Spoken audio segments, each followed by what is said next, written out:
Dagon by H.P. Lovecraft. First published in November 1919 in The Vagrant issue number 11. I am writing this under an appreciable mental strain, since by tonight I shall be no more, penniless, and at the end of my supply of the drug which alone makes life endurable. I can bear the torture no longer, and shall cast myself from this garret window into the squalid street below. Do not think from my slavery to morphine that I am a weakling or a degenerate. When you have read these hastily scrawled pages, you may guess, though never fully realise, why it is that I must have forgetfulness or death. It was one of the most open and least frequented parts of the broad Pacific that the package of which I was supercargo fell a victim to the German sea raider. The Great War was then at its very beginning, and the ocean forces of the Hun had not completely sunk to their later degradation, so that our vessel was made a legitimate prize, whilst we of her crew were treated with all the fairness and consideration due us as naval prisoners. So liberal indeed was the discipline of our captors that 5 days after we were taken, I managed to escape alone in a small boat, with water and provisions for a good length of time. When I finally found myself adrift and free, I had but little idea of my surroundings. Never a competent navigator, I could only guess vaguely by the sun and stars that I was somewhere south of the equator. Of the longitude I knew nothing, and no island or coastline was in sight. The weather kept fair, and for uncounted days I drifted aimlessly beneath the scorching sun, waiting either for some passing ship or to be cast on the shores of some habitable land. But neither ship nor land appeared, and I began to despair in my solitude upon the heaving vastness of unbroken blue. The change happened whilst I slept. Its details I shall never know, for my slumber, though troubled and dream-infested, was continuous. When at last I awaked, it was to discover myself half sucked into a slimy expanse of hellish black mire, which extended about me in monotonous undulations as far as I could see, and in which my boat lay, grounded some distance away. Though one might well imagine that my first sensation would be of wonder at so prodigious and unexpected a transformation of scenery, I was in reality more horrified than astonished. For there was in the air, and in the rotting soil, a sinister quality which chilled me to my very core. The region was putrid, with the carcasses of decaying fish, and of other less describable things which I saw protruding from the nasty mud of the unending plain. Perhaps I should not hope to convey in mere words the utterable hideousness that can dwell in absolute silence and barren immensity. There was nothing within hearing, and nothing in sight, save a vast reach of black slime. Yet the very completeness of the stillness and the homogeneity of the landscape oppressed me with a nauseating fear. The sun was blazing down from a sky which seemed to me almost black in its cloudless cruelty, as though reflecting the inky marsh beneath my feet. As I crawled into the stranded boat, I realised that one theory could explain my position. Through some unprecedented volcanic upheaval, a portion of the ocean floor must have been thrown to the surface, exposing regions which for innumerable millions of years had lain hidden under unfathomable watery depths. So great was the extent of the new land which had risen beneath me, that I could not detect the faintest noise of the surging ocean, strain my ears as I might, nor were there any sea-fowl to prey upon the dead things. For several hours I sat thinking or brooding in the boat, which lay upon its side and afforded a slight shade as the sun moved across the heavens. As the day progressed, the ground lost some of its stickiness, and seemed likely to dry sufficiently for travelling purposes in a short time. That night I slept but little, and the next day I made for myself a pack containing food and water, preparatory to an overland journey in search of the vanished sea and possible rescue. On the third morning I found the soil dry enough to walk upon with ease. The odour of the fish was maddening, but I was too much concerned with graver things to mind so slight an evil, and set out boldly for an unknown goal. All day I forged steadily westward, guided by a faraway hummock which rose higher than any other elevation on the roiling desert. That night I encamped, and on the following day still travelled towards the hummock, though that object seemed scarcely nearer than when I had first espied it.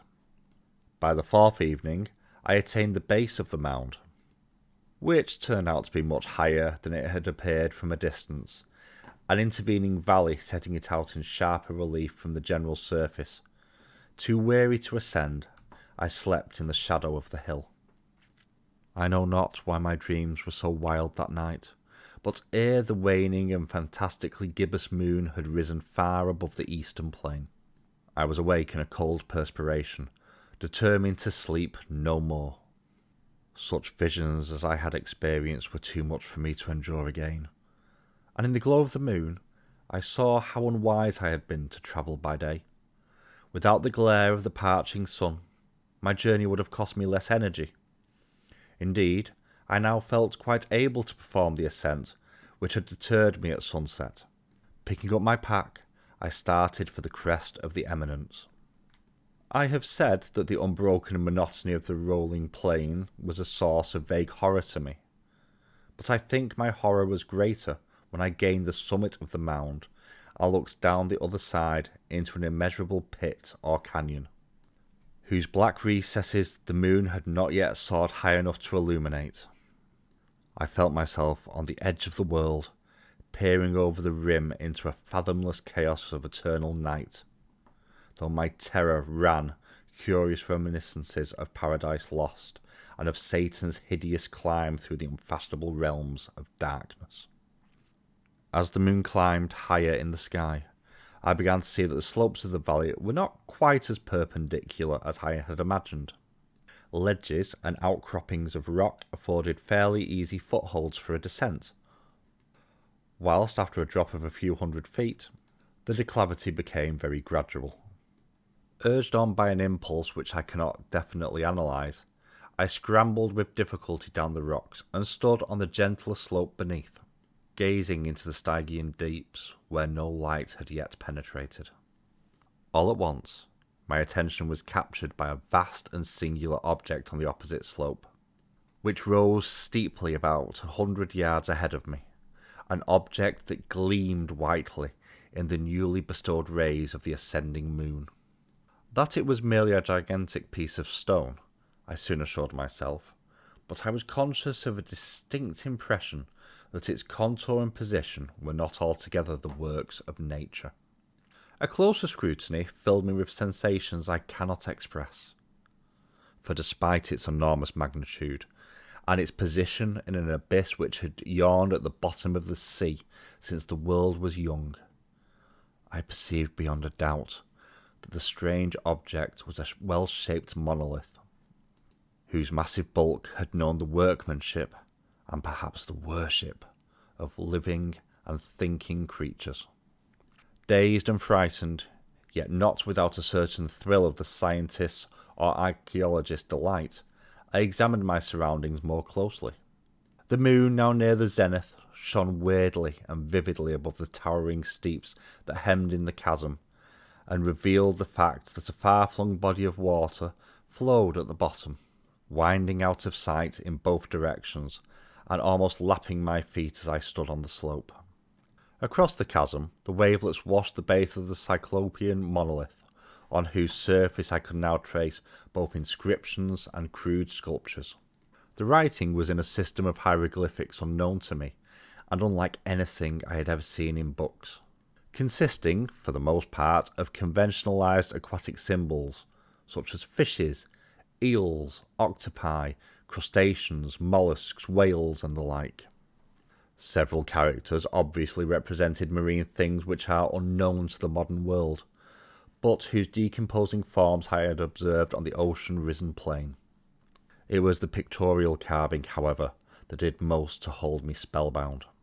Plainly visible across the intervening water, on account of their enormous size, were an array of bas-reliefs, whose subjects would have excited the envy of a Doré. I think that these things were supposed to depict men. At least, a certain sort of men. Though the creatures were shewn disporting like fishes in the waters of some marine grotto, or paying homage at some monolithic shrine which appeared to be under the waves as well. Of their faces and forms I dare not speak in detail, for the mere remembrance makes me grow faint, grotesque beyond the imaginations of a Poe or Bulwer. They were damnably human in general outline, despite webbed hands and feet, shockingly wide and flabby lips, glassy bulging eyes, and other features less pleasant to recall. Curiously enough, they seem to have been chiselled badly out of proportion with their scenic background, for one of the creatures was shewn in the act of killing a whale, represented as but little larger than himself, I remarked, as I say their grotesqueness and strange size, but in a moment decided that they were merely the imaginary god of some primitive fishing or seafaring tribe. Some tribe whose last descendants had perished eras before the first ancestor of the Piltdown or Neanderthal man was born. Awestruck at this most unexpected glimpse into a past beyond the conception of the most daring anthropologist, I stood musing while the moon cast queer reflections on the silent channel before me. Then, suddenly, I saw it. With only a slight churning to mark its rise to the surface, the thing slid into view above the dark waters. Vast, Polyphemus-like, and loathsome, it darted like a stupendous monster of nightmares to the monolith, about which it flung its gigantic scaly arms, the while it bowed its hideous head and gave vent to a certain measured sound. I think I went mad then. Of my frantic ascent of the slope and cliff, and of my delirious journey back to the stranded boat, I remember little. I believe I sang a great deal, and laughed oddly when I was unable to sing. I have indistinct recollections of a great storm some time after I reached the boat. At any rate, I know that I heard peals of thunder and other tones which nature utters only in her wildest moods. When I came out of the shadows, I was in a San Francisco hospital, brought hither by the captain of the American ship which had picked up my boat in the mid-ocean. In my delirium I had said much, but found that my words had been given scant attention. Of any land upheaval in the Pacific, my rescuers knew nothing, nor did I deem it necessary to insist upon a thing which I knew they could not believe. Once I sought out a celebrated ethnologist, and amused him with peculiar questions regarding the ancient Philistine legend of Dagon, the fish god, but soon perceived that he was hopelessly conventional. I did not press my inquiries. It is at night, especially when the moon is gibbous and waning, that I see the thing. I tried morphine, but the drug has given only transient surcease, and has drawn me into its clutches as a hopeless slave. So now I am to end it all, having written a full account for the information or the contemptuous amusement of my fellow men. Often I ask myself if it could not all have been pure phantasm, a mere freak of fever as I lay sun-stricken and raving in the open boat after my escape from the German man-of-war. This I ask myself, but ever does there come before me a hideously vivid vision in reply. I cannot think of the deep sea without shuddering at the nameless thing that may at this very moment be crawling and floundering on its slimy bed, worshipping their ancient stone idols and carving their own detestable likeness on submarine obelisks of water-soaked granite. I dream of a day when they may rise above the billows to drag down in their reeking talons the remnants of puny, war-exhausted mankind. Of a day when the land shall sink and the dark ocean floor shall ascend amidst universal pandemonium. The end is near. I hear a noise at the door, as of some immense, slippery body lumbering against it. It shall not find me. God, that hand! The window! The window!